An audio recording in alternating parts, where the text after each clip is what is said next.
আপনার শরীরেও তো আমি দেখছি শরীরের ভিতরে কোনো লেপ নাই, অন্য কোনো বিষয়, অন্য কোনো কাপড় আপনার উপরে নাই, শুধু একটা পাতলা চাদর গায়ে দিয়ে আপনি রয়েছেন। আপনার কি শীত লাগে না? হযরতে আবু দারদা রাদিয়াল্লাহু তাআলা আনহু বলতেছেন, আখিরাতের আযাবের কথা চিন্তা করে, জাহান্নামের আযাবের কথা চিন্তা করে, কবরের কথা চিন্তা করে আমি আবু দারদা দুনিয়ার আসবাবপত্রের কথা ভুলে গিয়েছি। জোরে কোন সুবহানাল্লাহ। আমার ভাইরা, আজকে আমরা যারা দুনিয়া করছি, আবু দারদা রাদিয়াল্লাহু তাআলা আনহুর ঘটনা থেকে শিক্ষা গ্রহণ করবেন। বন্ধুরে, হযরতে আবু দারদা রাদিয়াল্লাহু তাআলা আনহু বলেন, আমার এই ইট ছাড়া অন্য কোনো বালিশ নাই, আমি এই শক্ত বিছানার উপরে ঘুমাই, আমার শীতের মধ্যে অন্য কোনো লাভ নাই, আমি এইটার জন্য কোনো চিন্তা করি না। আমি চিন্তা করি আল্লাহর নাফরমানি অবস্থায় যদি চলে, যদি দুনিয়া থেকে বিদায় নেই, আখিরাতের ভিতরে কি উপায়টা আমার হবে, কবরের ভিতরে আমার কি উপায়টা হবে, আমার অবস্থা ভয়াবহ হয়ে যাবে। যার কারণে আমি এই কথাগুলো স্মরণ করে আল্লাহ পাকের ইবাদত করি। কোন মানুষ যদি বিদেশে যায়, বিদেশে গেলে পরে ওই মানুষটা যা কিছু কামাই করে, এই টাকাটা যখন দেশের ভিতরে পাঠায়, এই টাকার কারণে দেশের ভিতরে শান্তি পায়। পরবর্তীতে যখন বিদেশ থেকে দেশে আসে, তখন এই টাকা দিয়ে কিছু করতে পারে। যার যত টাকা পাঠাইছে, যত টাকা দেশের ভিতরে তার অ্যাকাউন্টে থাকে, ওই লোকটা দেশের ভিতরে তত ভালো থাকে। কথা কোন ঠিক কিনা? আর বিদেশ জীবনে যাওয়ার পরে কামাই কাজি করলো না, বিদেশ থেকে দেশে নিজের অ্যাকাউন্টে টাকা পাঠাইলো না, দেশে যখন আসবে দেখবে এই লোকটা আগের অবস্থার মতোই করে খাইতে হয়। যার কারণে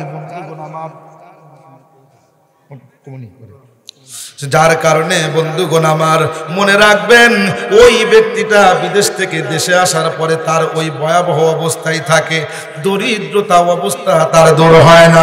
আবু দারদা রাদিয়াল্লাহু তাআলা আনহু বলেন, শোনো, ভালো করে শুনে রাখো, দুনিয়ার মধ্যে যারা ইবাদত বন্দেগী করবে এবং এই নেকির কাজগুলো যারা করবে, আল্লাহ রাব্বুল আলামিন এই নেকিগুলো আখিরাতের জন্য জমা রাখবেন। যখন দুনিয়ার জগৎ পাড়ি দিয়ে যখন আখিরাতের জগতে যখন আসবে, ওই লোকটা তত ভালো থাকবে।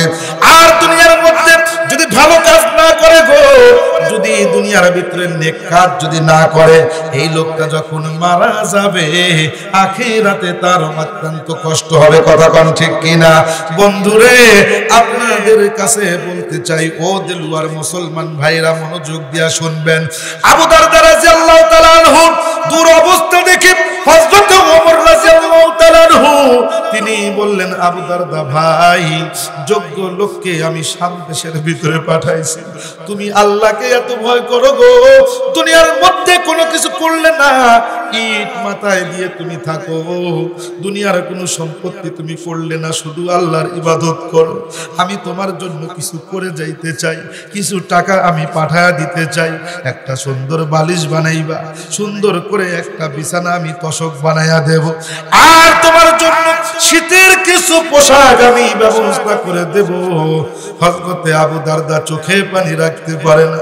হযরতে ওমর রাদিয়াল্লাহু তাআলা আনহু ডেকে বলতেছেন, ও ভাই আবু দারদা, কি জন্য তুমি কান্দো? আবু দারদা ডেকে বলে, এই কথা যদি অন্য কোনো ব্যক্তি বলতেন, আমি আবু দারদা কান্দতাম না, কিন্তু আপনি হলেন খলিফাতুল মুসলিমিন হযরতে ওমর, আপনিও যেহেতু এই কথাটা বললেন, দুনিয়ার আসবাবপত্র আমাকে বানাইয়া দিবেন, এই কথা বললেন, আপনার কথা শুনে আমি কান্না করলাম, ধরে রাখতে পারি নাই। আপনি তো রাসূলের প্রিয় সাহাবী, আপনি তো প্রিয় সাহাবী।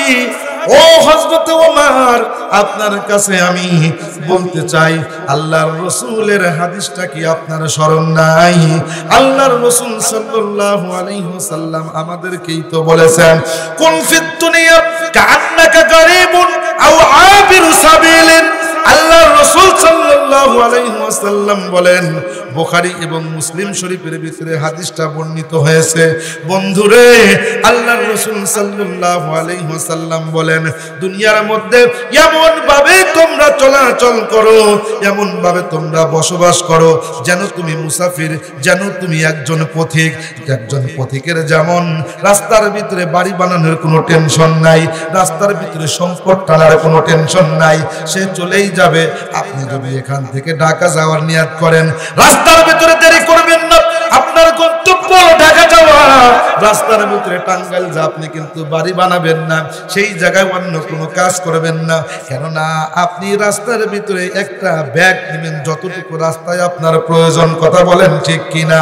বন্ধুরে, আবু দারদা রাদিয়াল্লাহু তাআলা আনহু বলেন, হযরত ওমর ফারুক রাদিয়াল্লাহু তাআলা আনহুকে বলতেছেন, ও খলিফাতুল মুসলিমিন, আপনার কি শরণ নাই? এই হাদিসটা রাসূল বলেছেন, দুনিয়ার সম্পদ কমাও, তোমরা আখিরাতের দিকে মনোনিবেশ হও, মুসাফিরের মতো চলাচল করো। আমি এই হাদিসের উপরে আমি আবু দারদা আমল করি। ওমর যখন শুনলেন, চোখে পানি রাখতে পারলেন না, কান্না করা আরম্ভ করলেন। আবু দারদাও কান্দে, হযরত ওমরও কান্দে, দুজনই কান্না করে করে বলতেছেন, এই দুনিয়ার কোনো কিছু আমার দরকার নাই গো, আখিরাত হলো আমার আসল জিনিস। আল্লাহ গো, আমি ওমরের থেকে ভুল হয়েছে, ও মালিক মাফ করে দাও।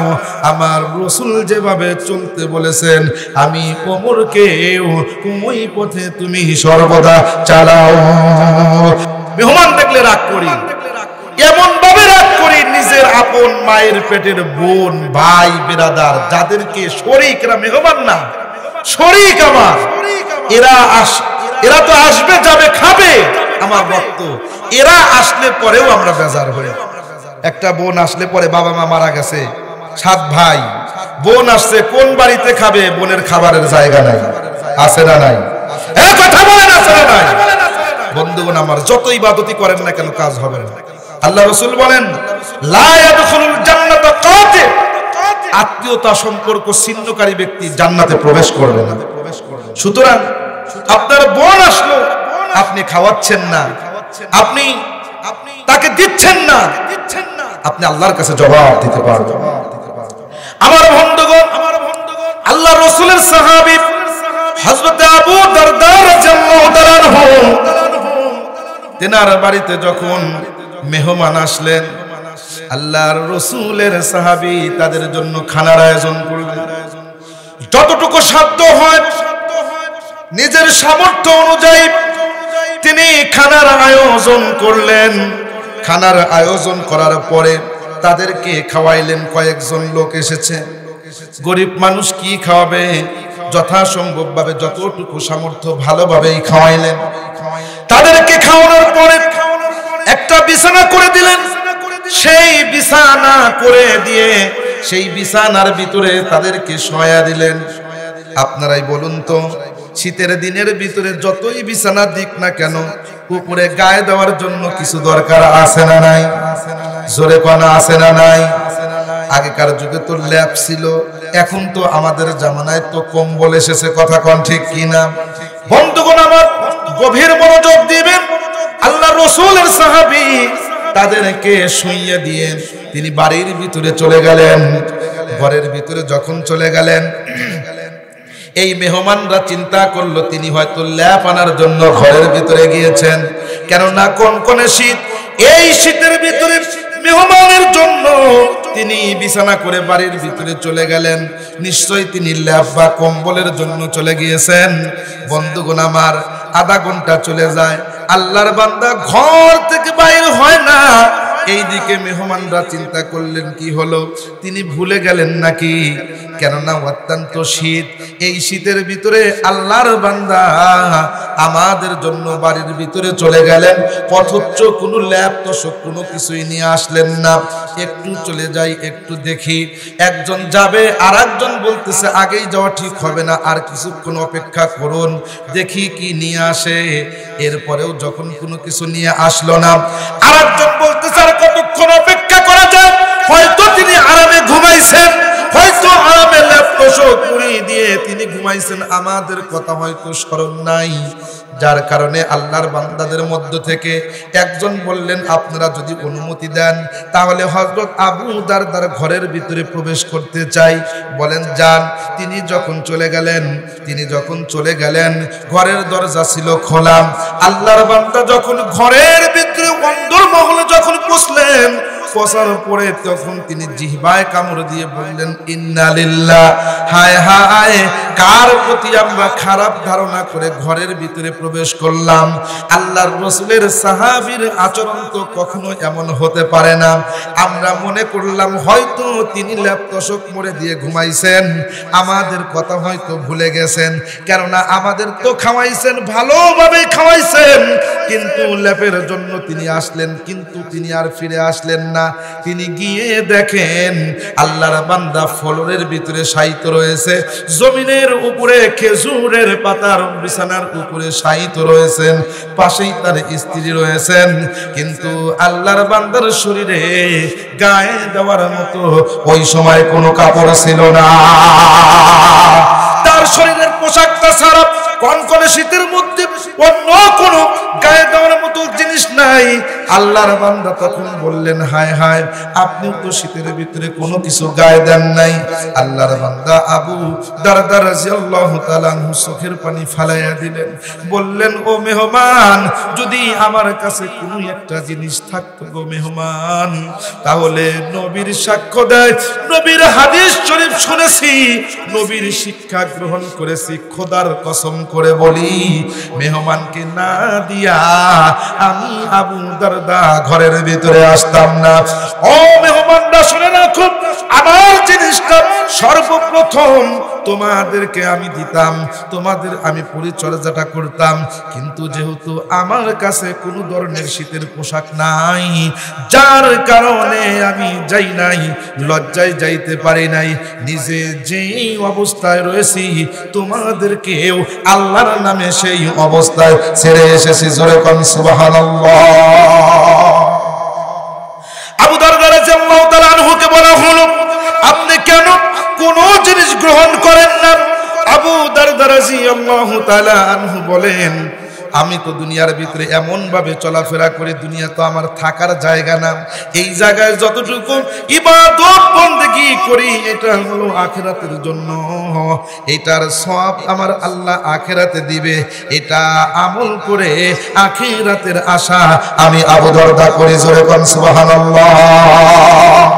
আবু দারদার আরেকটা কথা হলো, তার কিছুদিন পরে হযরত আবু দারদা রাদিয়াল্লাহু তাআলা আনহু হযরতে ওমর ইবনুল খাত্তাব রাদিয়াল্লাহু তাআলা আনহুর জামানায়, ও বন্ধু মনোযোগ দিয়া শুনবেন, আবু দারদা রাদিয়াল্লাহু তাআলা আনহু হযরতে ওমর রাদিয়াল্লাহু তাআলা আনহুর জামানায়, ওমর রাদিয়াল্লাহু তাআলা আনহু শাম দেশের ভিতরে তাকে মুসলমানদের কিছু অবস্থা শিক্ষা দেওয়ার জন্য, ইসলাম শিক্ষা দেওয়ার জন্য, কোরআন শিক্ষা দেওয়ার জন্য, দ্বীন শিক্ষা দেওয়ার জন্য পাঠাইলেন।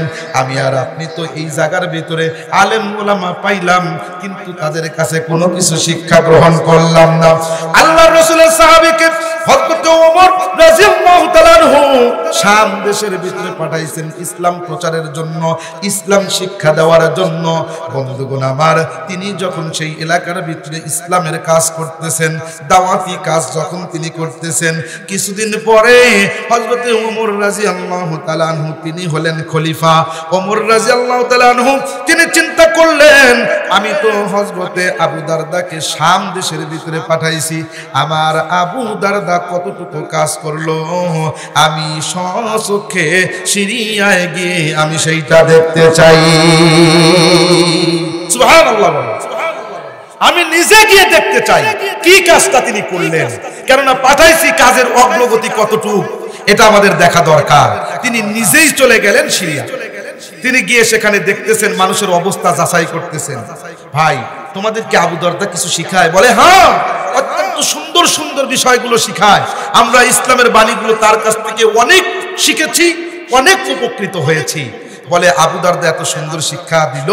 মানুষের অবস্থা যখন জানলেন শুনলেন, আবু দারদা রাদিয়াল্লাহু তাআলা আনহুর প্রতি অত্যন্ত আনন্দিত হলেন। ওমর রাদিয়াল্লাহু তাআলা আনহুর মতো রাগান্বিত মানুষ, রাগী মানুষ, তিনি খুশি হয়ে আবু দারদার জন্য দোয়া করলেন। তিনি চিন্তা করলেন আসছি এখানে, তাহলে আবু দারদার সাথে তো দেখা করা দরকার। কথা কোন ঠিক কি না? দেখা করার জন্য অবস্থা আগে যাচাই করছেন, যাচাই করে আবু দারদার সাথে দেখা করার জন্য তিনি চলে গেলেন। আবু দারদার বাড়ির কাছে যখন গেছেন তখন হয়েছে রাত। তখন কি হয়েছে? রাত হয়েছে। সারাদিন ঘুরেছেন, মানুষের অবস্থা পর্যবেক্ষণ করেছেন। পর্যবেক্ষণ করে আবু দারদার বাসায় যখন গেছেন তখন হয়েছে রাত। রাত্রিবেলায় কি করবেন তিনি চিন্তা করলেন এখন যদি সালাম দিয়ে ঢুকি তাহলে অবস্থাও ভিন্ন হোক, আবার যদি সালাম না দেই তাহলে তার অবস্থাটাও আমি একটু দেখতে পাবো। কিন্তু আবু দারদা জিজ্ঞাসা করলেন পাশের একজন লোককে, আবু দারদা আছে? বলে হ্যাঁ আছে। কয়জন আছে? বলে একজনই আছে। তাহলে তো ঢোকা যায়, অন্ধকার রাত। ওমর রাদিয়াল্লাহু তাআলা চুপি চুপি ঢুকতেছেন, দরজা খোলা। দরজা খোলা, কতটুকু নিরাপত্তা, ইসলামী শাসন ব্যবস্থা কতটুকু শান্তির ছিল। দরজা খোলা, আর এখন চতুর্দিকে ওয়াল বাউন্ডারি করার পরে ঘরের ভিতরে মানুষের জ্বলন্ত মরদেহ পাওয়া যায়, খুনির হদিস পাওয়া যায় না। কথা বলেন ঠিক কিনা? ইসলাম আমাদের শিক্ষা দিয়েছে, ইসলাম যেখানে আছে কোরআন অনুযায়ী যখন দেশ চলবে তখন প্রত্যেকটা ঘরে ঘরে শান্তি থাকবে, নিরাপত্তা থাকবে। আমার আল্লাহ ফেরেশতাদের মাধ্যমে নিরাপত্তা দান করবেন। কথা বলুন ঠিক কিনা? আমার ভাইয়েরা গভীরভাবে লক্ষ্য করবেন, হযরত ওমর ফারুক রাদিয়াল্লাহু তাআলা আনহু তিনি যখন প্রবেশ করলেন, ঘরের ভিতরে যখন ঢুকলেন, ঢোকার পরে হযরত ওমর রাদিয়াল্লাহু তাআলা আনহু অন্ধকার একদম ভিতরে ঢুকলেন। ঢোকার পরে দেখলেন আবু দারদা শুয়ে রয়েছেন, একটা চৌকি বানানো, সেই চৌকির উপরে শায়িত রয়েছেন। তিনি গিয়ে সেই জায়গার ভিতরে যখন দাঁড়াইলেন, সালাম দিলেন, ঘরের ভিতরে যায়। আবু দারদা রাদিয়াল্লাহু তাআলা আনহু কণ্ঠ শুনে চিনতে পারলেন খলিফাতুল মুসলিমিন হযরত ওমর ফারুক রাদিয়াল্লাহু তাআলা আনহু। তিনি হয়তো এসেছেন কিন্তু বিশ্বাস করতে পারতেছেন না। তিনি চিন্তা করলেন হযরত ওমর রাদিয়াল্লাহু তাআলা আনহু তিনি তো মদিনায়, অথচ আমরা এই জায়গায় রয়েছি, এইটা তো শাম, এটা হলো সিরিয়া, কিভাবে তিনি আসলেন? তখন তিনি বললেন আপনি তো খলিফাতুল মুসলিমিন হযরত ওমর। বলে হ্যাঁ। খলিফাকে যখন নিশ্চিত হলেন, তিনি তার সাথে কথোপকথন করতেছেন, বিভিন্ন বিষয়ে কথা বললেন হযরত ওমর ফারুক রাদিয়াল্লাহু তাআলা আনহুর সাথে। কিন্তু আশ্চর্যের বিষয় হলো আমি আর আপনি রাত্রি বেলায় যদি কোনো একটা ঘরের ভিতরে যদি বাতি বন্ধ করে যদি ঘুমাই, একজন মেহমান তিনি যদি আসেন, আমাদের কাজ হলো সর্বপ্রথম বাতি জ্বালিয়ে দেওয়া। কথা কোন ঠিক কিনা? বন্ধুরে, হযরত আবু দারদা রাদিয়াল্লাহু তাআলা আনহু দীর্ঘক্ষণ ওমর রাদিয়াল্লাহু তাআলা আনহুর সাথে কথা বলছেন, কিন্তু তিনি একটি মুহূর্তের জন্য তিনি বাতি জ্বালালেন না। হযরত ওমর ফারুক রাদিয়াল্লাহু তাআলা আনহুর সাথে অন্ধকারে তিনি কথা বলছেন, দীর্ঘক্ষণ কথা বললেন, শারীরিক অবস্থা নিয়ে কথা বললেন, ইসলামের বিষয়ে কথা বললেন, খেলাফত নিয়ে কথা বললেন, মানুষের অবস্থা নিয়ে কথা বললেন, দিন প্রচার নিয়ে কথা বললেন, নামাজের অবস্থা নিয়ে কথা বললেন, সামাজিক ব্যবস্থা নিয়ে কথা বললেন, রাষ্ট্রীয় ব্যবস্থা নিয়ে কথা বললেন। বন্ধুরে, এত কথার মাঝেও তিনি যখন বাতি জ্বালালেন না, ওমর রাদিয়াল্লাহু তাআলা আনহু হঠাৎ করে কথা বলতে বলতে বসা অবস্থা থেকে তেনার হাতটা একটু হযরতে আবু দারদার মাথার কাছে যখন দিলেন, আবু দারদার মাথার সাথে হাতটা না লেগে হাতটা লেগে গেল একটা বালিশের উপরে। বালিশটা এমন অবস্থা ছিল, কিতাবের ভিতরে লেখে গো, আমাদের দেশে ইট যেমন শক্ত হয় বালিশটাও ওই রকম শক্ত ছিল। ওমর রাদিয়াল্লাহু তাআলা আনহু বললেন, এত শক্ত বালিশের উপরে আপনি শায়িত রয়েছেন, এমন অবস্থা কেন? এই শক্ত বালিশের উপরে আপনি ঘুমান, এই তো কনকনে শীতের অবস্থা, সিরিয়ার ভিতরে তো প্রচন্ড শীত চলতেছে, এই শীতের ভিতরে তো অন্য কোনো পোশাক দেখা যায় না, আপনার শরীরেও তো আমি দেখছি শরীরের ভিতরে কোনো লেপ নাই, অন্য কোনো বিষয়, অন্য কোনো কাপড় আপনার উপরে নাই, শুধুই একটা পাতলা চাদর গায়ে দিয়ে আপনি রয়েছেন, আপনার কি শীত লাগে না?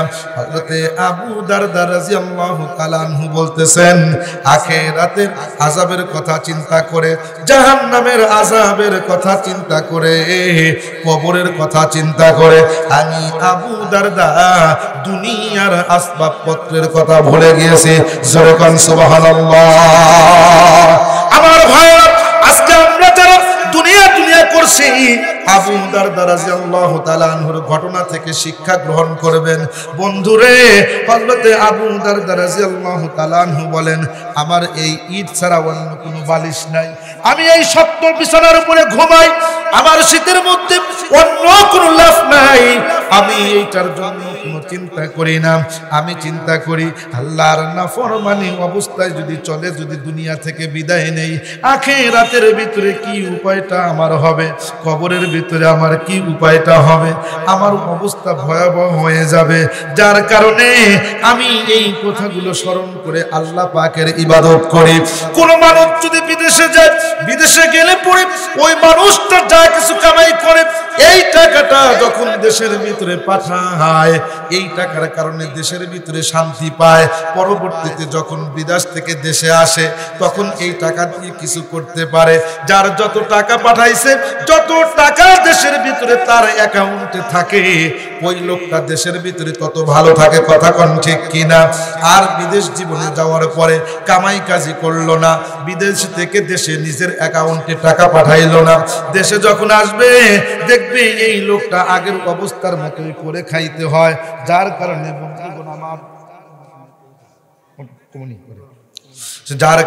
বন্ধুগণ আমার মনে রাখবেন, ওই ব্যক্তিটা বিদেশ থেকে দেশে আসার পরে তার ওই ভয়াবহ অবস্থায় থাকে, দরিদ্রতা অবস্থা তার দূর হয় না। আবু দারদা রাদিয়াল্লাহু তাআলা আনহু বলেন, শোনো শোনো, ভালো করে শুনে রাখো, দুনিয়ার মধ্যে যারা ইবাদত বন্দেগী করবে এবং এই নেকির কাজগুলো যারা করবে, আল্লাহ রাব্বুল আলামিন এই নেকিগুলো আখিরাতের জন্য জমা রাখবেন।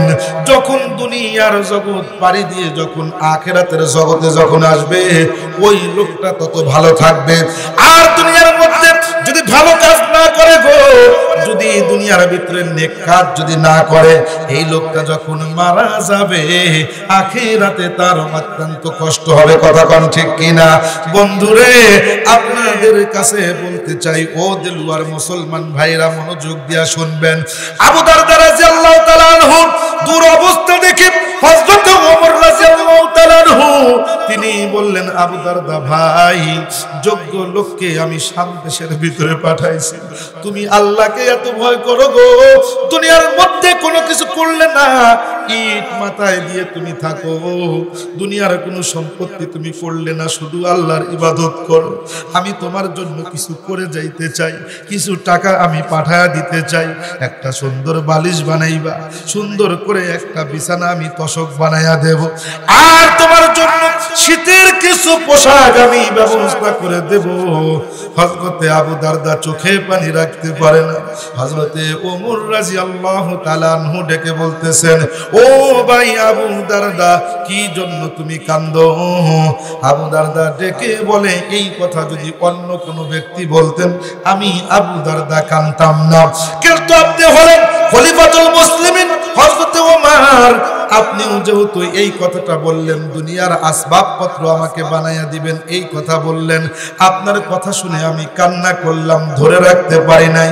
আপনি তো রাসূলের প্রিয় সাহাবী, আপনি তো প্রিয় সাহাবী, ও হযরত ওমর, আপনার কাছে আমি বলতে চাই, আল্লাহর রাসূলের হাদিসটা কি আপনার স্মরণ নাই?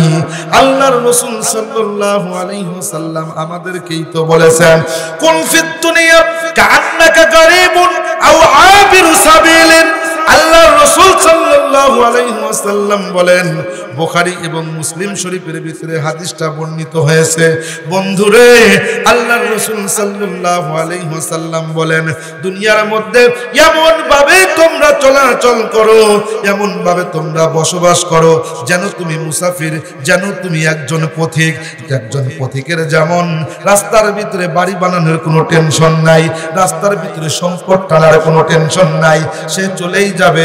আপনি যদি এখান থেকে ঢাকা যাওয়ার নিয়ত করেন, রাস্তার ভিতরে দেরি করবেন না, আপনার গন্তব্য ঢাকা যাওয়া, রাস্তার ভিতরে টাঙ্গাইল যা আপনি কিন্তু বাড়ি বানাবেন না, সেই জায়গায় অন্য কোনো কাজ করবেন না।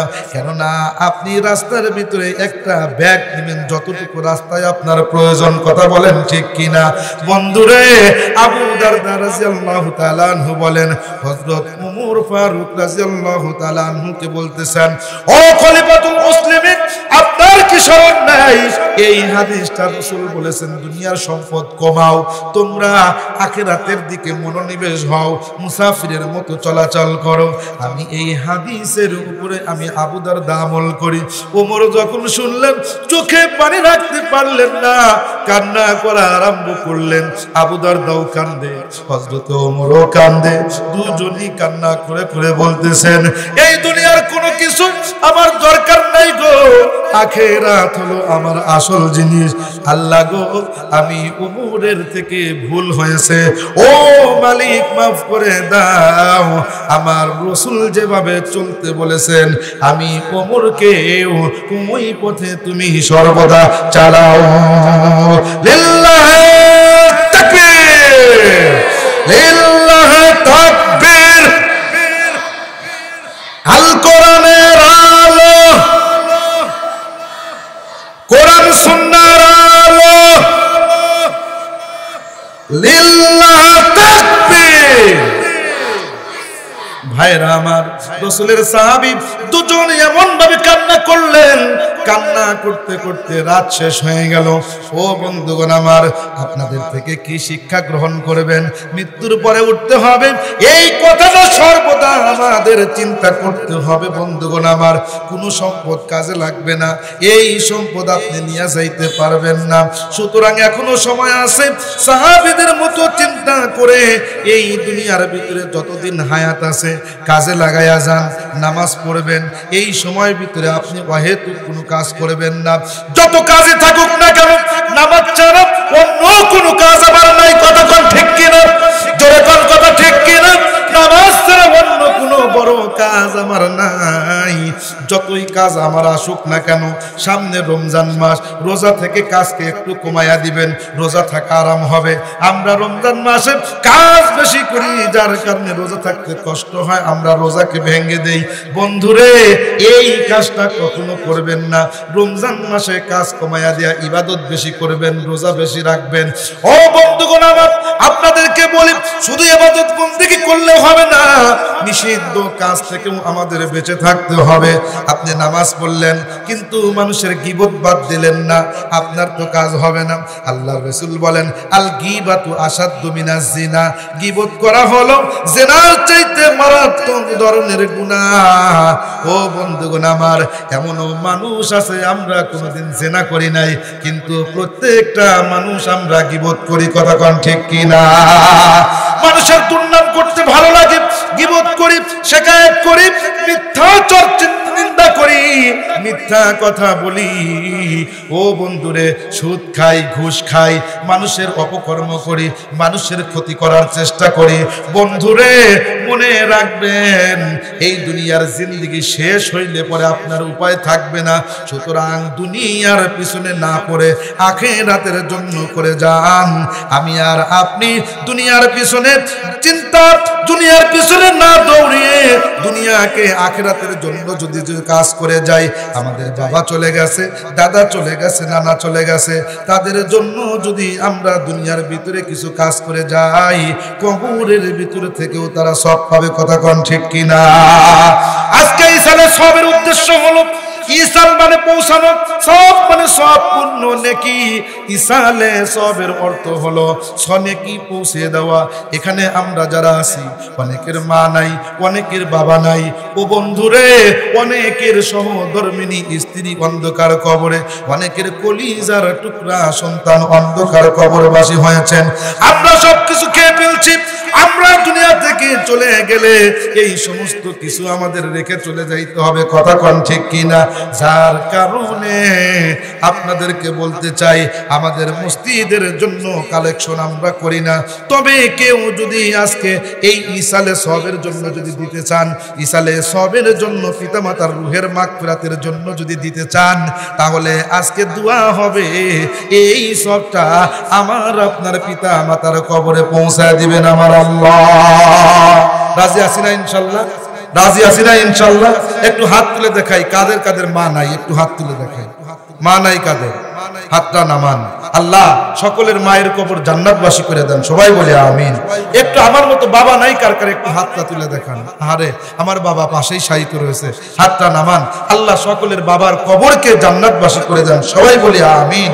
আমাদের অনেকের স্ত্রী সন্তান চলে গিয়েছে, আমরা তাদের রুহের মাগফিরাতের জন্য আমরা যে যা দিছি, আমরা যদি আল্লাহর ঘরের জন্য এখানে দিলে, আমার পূর্বে আমার ভাইজান তিনি হাদিস বলে গেছেন, আল্লাহ রাসূলের হাদিস, বাম্বানা লিল্লাহি মাসজিদান বানাল্লাহু লাহু বাইতান ফিল জান্নাহ।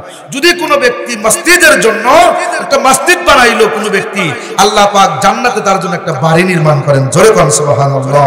সেই জন্য আমার পিতামাতার অবস্থা কি অবস্থা রয়েছে জানি না, আজকে সুবর্ণ সুযোগ, এখান থেকে দোয়া হবে, সব সেখানে পৌঁছতে পারবো।